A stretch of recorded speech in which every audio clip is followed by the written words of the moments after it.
Hello fans of Moshpit Passion, here's Kaio with Trevor of the Black Dahlia murder.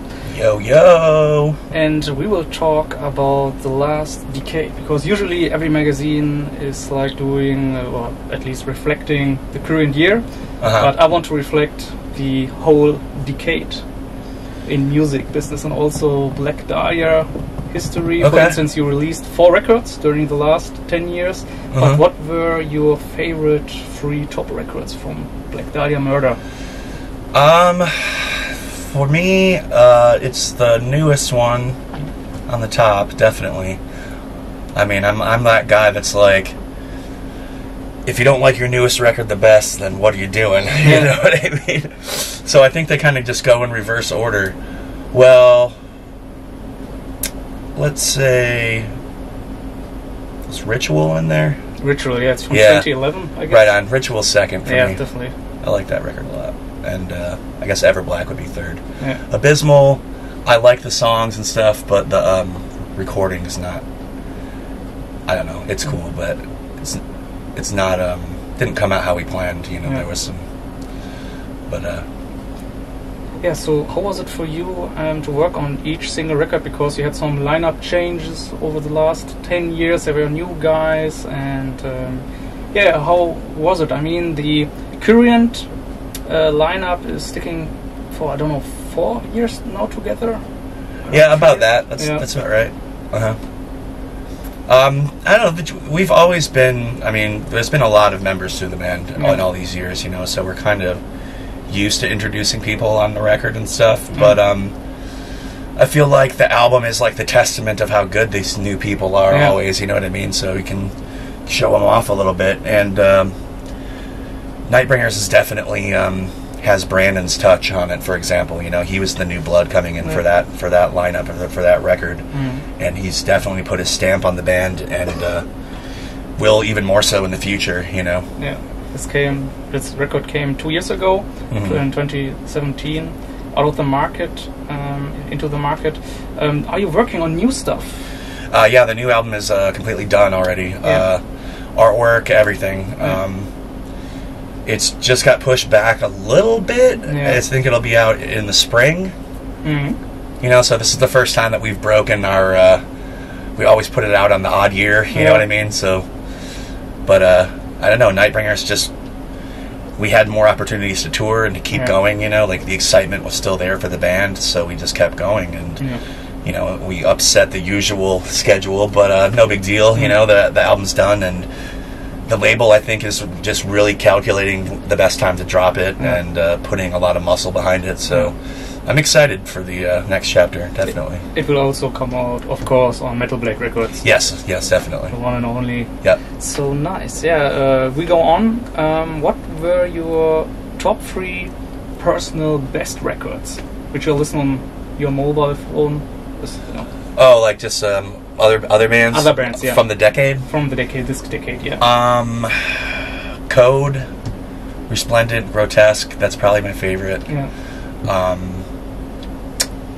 Just some of the most creative black metal I've ever heard, you know, very cool. Man, what else do I really like?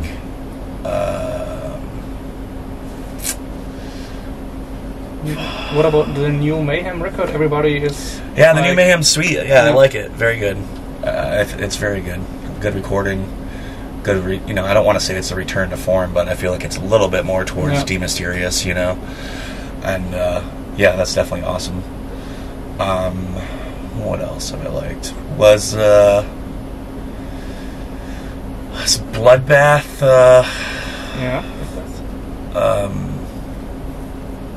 damn, I can't remember what the record's called right now. Fathomless Mastery, was that within that? Ooh. Or was that too early? Is that it within the decade? I knew the band's also records, but this one I have to also check it. But yeah, let's keep it up right there. On, well, I love it. Yeah. So there you have it. And yeah, now the opposite.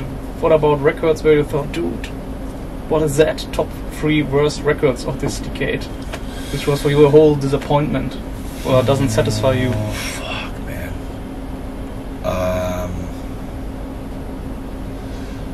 I don't know. I'm kind of drawing a blank right now. I also don't want to like throw anyone under the bus. Yeah. You know what I mean? Say something negative about somebody out there. You can skip it, of course, right, if you say it's... yeah, what about the top singles which you heard? And like, wow, this single is amazing. It's keeping in my head. It's like I want to lose my mind about that. Man, this is tough, dude. Or video singles from bands.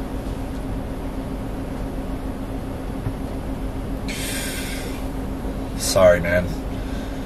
Okay, we skip that, of course, no problem. What about festival shows or club shows which you can remember during the last 10 years which you played with Black Dahlia Murder?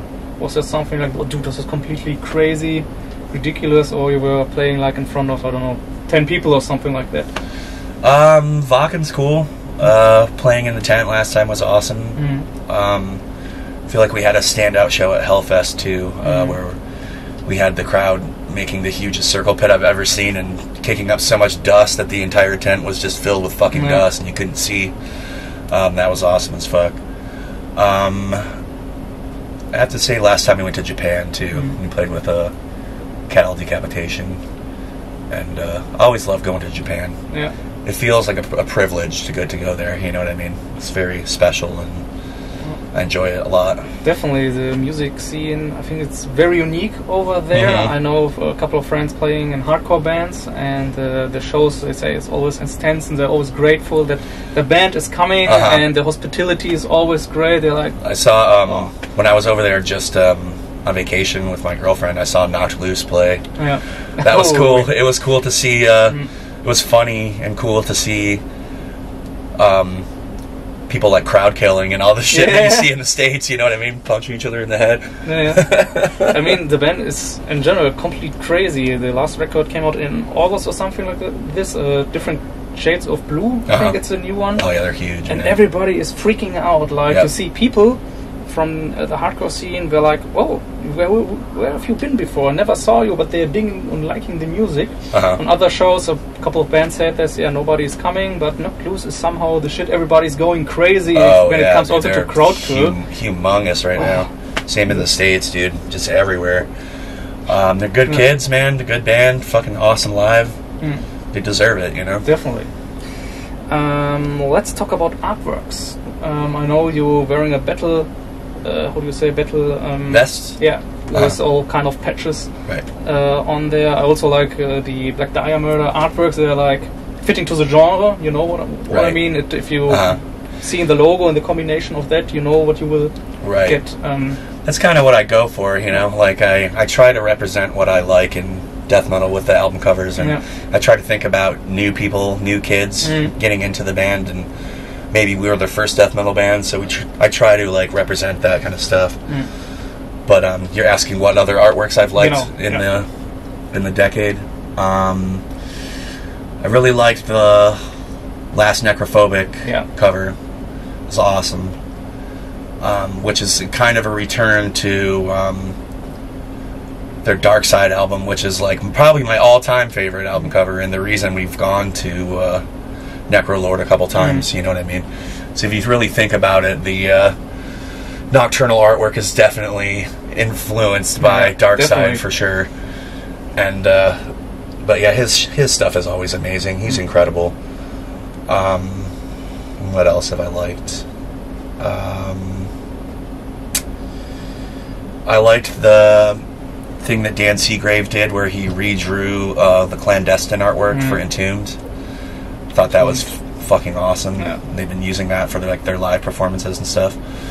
I really liked that. And man, that I'm not sure what his name is. I know on Instagram he goes by Abomination Hammer, but he did the artwork for the new Triumvir Foul Urine of Abomination. I think he's got a really interesting, check it out, cool, like filthy looking style. It's unique. I think which artworks are always over the top is Cannibal Corpse. I think the early years they're completely ridiculous, and you're thinking like, oh, what's that? Now these days they're more, I don't want to say mainstream, but it's more acceptable. Yeah, it's less gory and less like, over the top than Tomb of the Mutilated, but I mean, how are you going to top that, something like that anyway, or Butchered at Birth? I remember when I saw those as a kid, they fucking fucked my mind up. Yeah. I got a metal magazine, and there were all the artworks of Cannibal Corpse in there. My parents saw it. What is that? Give this magazine. Yeah. They took it, and I was like, oh, it's just an artwork. It's more or less not fun, but yeah, they don't get the aspect of it, you know. So yeah, your favorite bands of the last 10 years, top 3 bands. Gotta shout Code out again. These are bands that are going now, that exist now.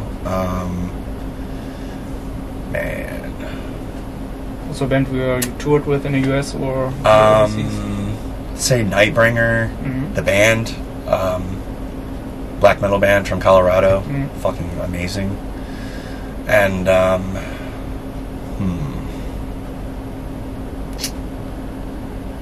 this is tough. Carcass, still Carcass. Carcass, yeah. My favorite from back in the day, and still now. You know, I love Surgical Steel. I love them since they reformed. We toured with them. Yeah. That was mind blowing for me. That was probably the coolest thing we've ever gotten to do. Yeah. So, yeah, definitely. Nice. Yeah, your top 3 music platforms where you consume music. You can also say, like, you go into a store, buy records, something like that. I'm mostly for physicals. I buy a lot of music, but I do use Spotify sometimes. It's convenient for the road and convenient for a party and playing some...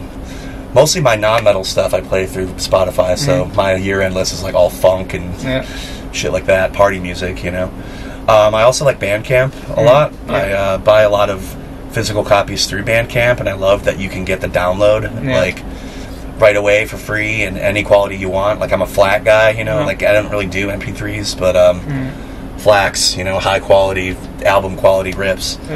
And you know, I still collect music. I buy music all the time. I try to kind of like fly that flag and show people what I'm buying and what I'm listening to, and hopefully influence people to do the same, you know. And I feel like streaming is kind of just a necessary evil, you know what I mean? I love it and I hate it. You know? It's like every musician is saying kind of caught in the same catch-22, you know. It's awesome that people are listening on Spotify. I'm glad that we have so many fans out there. And we just saw the year-end list, you know what I mean? Like the Wrapped thing, and it was very flattering to see how many people are listening to us all over the place, you know. Sometimes it's crazy, right? If you see in which country it pops up where fans and listeners are. It's amazing. It's cool as fuck.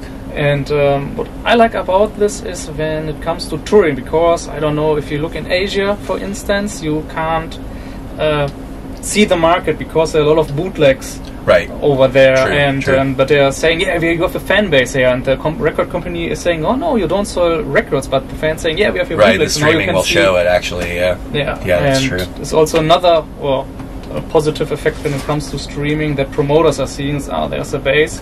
We can book a band for our country, so we got some data. Some data, there. Like how many people like them, where, and that's cool for sure.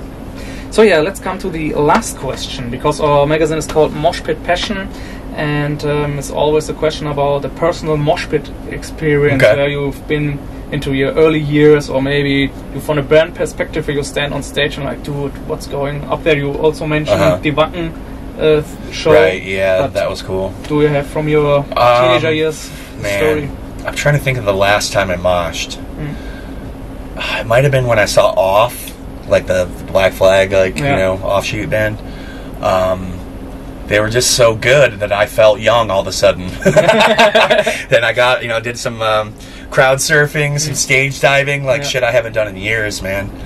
And I mostly observe the pit from afar now. You know what I mean? I'm almost 40. I'm 38, so I've got old bones now. But I never was a super big mosh guy in the first place. You know, I've always had glasses, always been a kind of nerd dude. And but I remember always admiring the hardcore scene, because we kind of grew up in the hardcore scene. There wasn't much of a death metal scene to kind of speak of in our town, so we would play shows with Bane and shows with Throwdown, and so we kind of came up alongside that whole mosh pit culture of spin kicking and all that amazing shit. So I remember just being on the outskirts of that and watching that stuff and just being like, wow, this is crazy. A fucking art form. definitely. It's a culture, you know. It's part of the scene. It's accepted. Everybody knows. Right. For example, when Blues playing, it's going ridiculous, man. Yeah, you might as well just call the ambulance as soon as they start. So, Trevor, thank you very much for your time for the thanks, interview. Dude. I wish I had a little more info for you on a couple of those, but no problem. Feeling like a deer in headlights right now. No problem for you guys out there. The new record of Black Dahlia Murder is coming next spring. It's coming next spring. Thank you very much for watching. Also follow and support Black Dahlia Murder on social media, Instagram, Facebook. Please support us also. Subscribe our channel. Thank you very much for watching. See you next time. Bye, guys. Freunde, ich hoffe, euch hat das Interview gefallen. Damit ihr keine Videos verpasst, abonniert unseren Channel. Auf unserem Kanal findet ihr noch weitere interessante Interviews mit namhaften Bands. Schaut euch auch auf unserer Facebook-Seite herum, wo wir exklusiven Content wie interessante Beiträge, Konzertfotos oder Videos uploaden. Auf unserer Webseite www.moshpitpassion.de findet ihr CD-Reviews, Konzertfotos, Konzertberichte, Interviews und vieles mehr.